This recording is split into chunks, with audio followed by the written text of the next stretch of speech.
Assalamualaikum warahmatullahi wabarakatuh. Hello everyone, how are you today? Waalaikumsalam warahmatullahi wabarakatuh. I'm fine, good. And you? Thank you for asking. I'm fine, thank you. So now, before we start our class, please recite Basmalah together. Bismillahirrahmanirrahim. Okay, now I will check your attendance. Please raise your hand. Adiba, Kansa, Afifa, and then Alif. Present. Okay, good job. Teman-teman masih ingat atau tidak mengenai materi pelajaran kita di minggu lalu? Ada yang ingat? Saya, Miss. Oke, materinya kira-kira tentang apa, Alif? Tentang recount text. Oke, good job. Jadi kemarin kita membahas mengenai recontext, yang mana recontext adalah teks-teks yang berisikan cerita di masa lalu. Nah, hari ini Miss akan memberikan materi kepada kalian mengenai teks yang berkaitan dengan fiksi. Before that, I will give you video. Please watch and listen carefully. Okay, wait a minute.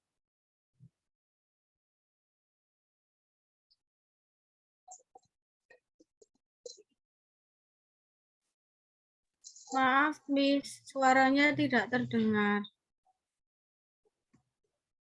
Okay, wait. Can we continue? I will send it to WhatsApp group. And you can watch on the PPT and audio. I will share it in WA. Yes, Miss. Thank you.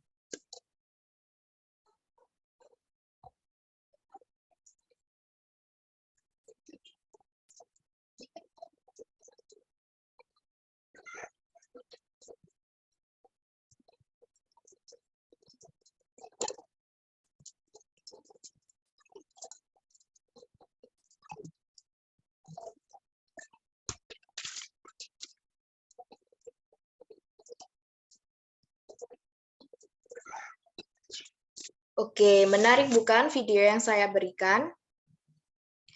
Nah, kira-kira apa sih isi teks yang ada di dalam video tersebut? Ada yang tahu? Please raise your hand. Saya, Miss. Oke, please Alif. Apakah itu teks naratif? Ya, benar sekali. Itu adalah teks naratif. Nah, jadi teks naratif ini bisa kita temukan di dalam kehidupan sehari-hari. Entah itu kita mendengarkan storytelling, menonton film di bioskop, ataupun membaca novel. Nah, jadi apa sih naratif teks itu? Narrative text is a type of text that tells a series of events in chronological or interconnected system.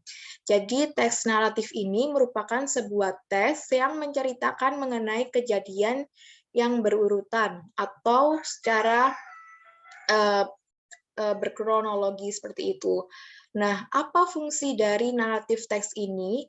The function of narrative text is to entertain the reader or to amuse the listener. Jadi, fungsi sosial dari teks naratif ini yaitu untuk menghibur para pembaca dan juga para pendengar seperti itu. Okay, now let's take a look on the story. I will read it and you guys please pay attention and identification. Try to identification the structure and element of linguistic. The Fox and the Stork. Once upon a time, there was a stork live on the jungle. One day, a selfish fox invited the stork for dinner. Stork was very happy with the invitation. She arrived the fox home on time and knocked at the door with her long beak. The fox took her to the dinner table and served some soup in shallow bowl for both of them. As the bowl was too shallow for the stork, she could not have soup at all. But the fox licked up his soup quickly. The stork was angry and upset, but she didn't show her anger and behave politely. To teach a lesson to the fox, she then invited him for dinner the next day. She too served soup, but this time the soup was served in two tall, narrow vases. Nah, ada yang tahu atau tidak mengenai struktur pada cerita The Fog and the Stork? No, ma'am. Mungkin bisa dijelaskan. Oke, baik. Jadi, struktur pada naratif teks itu ada 4. Yang pertama ada orientation, mengenai latar belakang tokoh. Jadi, kita bisa mendapatkan informasi mengenai kehidupan si tokoh. Yang kedua ada complication. Nah, complication ini berisikan terjadinya sebuah masalah, mulai munculnya masalah antara tokoh protagonis dan juga tokoh antagonis. Yang ketiga ada resolution. Nah, resolution ini berisikan mengenai penyelesaian sebuah masalah di antara kedua belah pihak. And the last is coda. Nah, coda ini atau sering disebut dengan moral value biasanya terdapat pada akhir cerita. So now let's take a look on the previous slide. Can you give me which one is the orientation, Alif? The orientasinya yang paragraf 1, Miss. Okay, good job. And how about complication and resolution?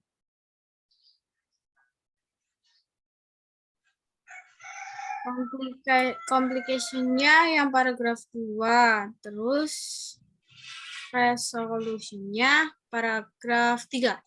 Okay, excellent. And what about coda? Can you show me which one is coda?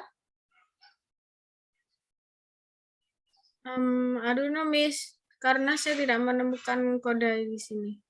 Baik, saya akan menjelaskan koda ya. Jadi koda ini bersifat opsional, ada atau tidak. Maksudnya, koda ini bisa secara tersurat maupun tersirat. Nah, kebetulan di story The Fog and the Stork, kodanya ini secara tersirat. Jadi, pendengar atau pembaca ini mencari tahu sendiri letak dari moral value-nya. Oke, any question? No, Miss, sudah jelas. Okay, next. The next one is characteristic of narrative text. Jadi yang pertama ada past tense. Nah, past tense ini merupakan salah satu karakter dari narrative text. Biasanya penulis menggunakan simple past tense. Lalu bagaimana dengan past continuous tense, Miss, atau past perfect tense, Miss? Apakah bisa digunakan? Kira-kira bisa atau tidak, teman-teman?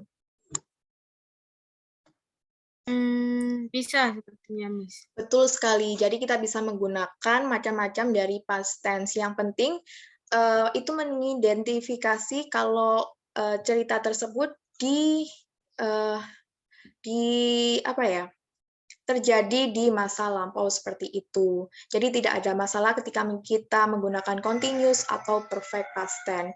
Selanjutnya ada adverb of time. Contohnya, for example, once upon a time, and then one day, and then a long time ago. I'm sorry, there is a typo.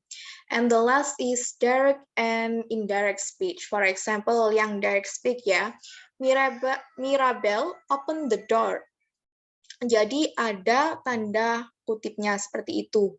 Kalau indirect speech, terdapat satu kata yang mengidentifikasikan bahwa Mirabel said open the door. Jadi artinya Mirabel mengatakan open the door, buka pintu itu, seperti itu. Okay, now I will break down one by one the sentence on the previous slide. Okay. I will read the first sentence. Once upon a time, there was a stork live on the jungle. Artinya, suatu hari hiduplah seekor bangau yang berada di hutan. Nah, once upon a time sendiri merupakan adverb of time, sedangkan live merupakan kata kerja jenis kedua. Mengapa demikian? Karena diikuti oleh huruf D yang mengidentifikasikan jenis kedua. Oke, the next sentence, please Alif read.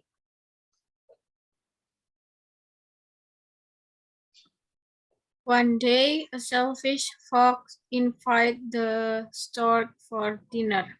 Okay, correct. Can you identification where is the adjective and then where is the verb?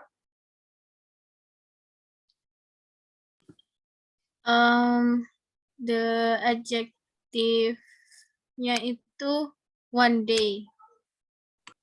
Yeah. Yeah, correct. Sorry. It's one day it's can It's identification verb of time. for adverb of time. Yes. Sorry, Miss. Okay.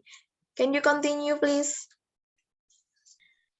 And selfish is adjective. Yes. Invited itu past tense. Ya, invited is past tense karena menggunakan jenis kata kerja yang kedua. Jadi, bisa kita simpulkan bahwa kalimat ini menggunakan simple past tense karena terdapat kata kerja jenis kedua. And the last sentence, Stork was very happy with the invitation. Was very happy is adjective. Meanwhile, happy have another synonym such as cheerful, joyful, and then cherished. And how about the invitation? Whether it's adjective or noun? Can you mention which one? I think noun. Yeah, correct. It's a noun because it has an object. So, do you have any question? How about stork, ma'am? Miss? Okay, stork is a subject because it's a noun. And another question maybe? No, Miss. Sudah cukup jelas. Okay, so I think this lesson is enough, right? So, kalau kalian sudah memahami mengenai apa itu naratif teks dan juga menganalisa bagaimana unsur kebahasan naratif teks, maka Miss akan simpulkan bahwa naratif teks ini merupakan teks yang menceritakan tentang fiksi atau kejadian yang tidak nyata. Selain itu juga naratif teks ini tersusun dari beberapa kejadian yang secara berkronologi seperti itu. Adapun karakteristiknya yang pertama menggunakan past tense, yang kedua ada adverb of time, and the last one biasanya diikuti oleh indirect and direct speech. Oke, jika begitu, I will give you homework and I will share on WhatsApp group. Please submit next week on e-learning. Okay, any question, everyone? No, Miss. Okay, so thank you for this occasion. I think if I have mistakes, sorry. Wassalamualaikum warahmatullahi wabarakatuh. See ya. Waalaikumsalam warahmatullahi wabarakatuh. See you.